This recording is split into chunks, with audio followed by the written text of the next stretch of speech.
Et vous avez raison, la question de ce qu'on appelle parfois les poly-exclus est une question à laquelle il faut trouver maintenant une solution, puisque s'il y a eu peut-être parfois trop peu d'exclusion du point de vue du point de vue, je dirais, de la justice, c'est aussi parce que parfois c'est absurde, c'est-à-dire l'élève va dans un autre établissement où il va semer le désordre, et d'ailleurs parfois il est indifférent au fait d'avoir été exclu, donc la sanction a une portée limitée. Donc parfois on est obligé de le faire parce qu'il n'y a plus aucune autre solution, mais il faut évidemment réfléchir à ce qui se passe après.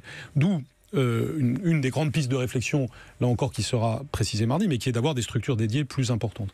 Nous avons besoin pour les 13-18 ans de structures dédiées solides, encadrées par des personnes qui peuvent venir de différents corps de métier. C'est-à-dire c'est aussi bien de l'éducation nationale que des personnes qui peuvent venir, par exemple, de l'armée ou de la police. C'est quelque chose qui n'est pas exclu. Vous avez notamment des jeunes retraités de l'armée qui sont tout à fait pertinents pour ce genre de structure. On a déjà ça dans ce qu'on appelle les EPID, qui au départ ont été conçus dans le cadre de l'armée, qui maintenant relèvent plus du ministère du Travail pour les 18-25 ans. Là, c'est sur la base du volontariat s'agissant des EPID, mais demain, on peut imaginer que pour les 13-18 ans, on ait quelque chose qui soit obligatoire pour les élèves qui feraient l'objet de sanctions disciplinaires.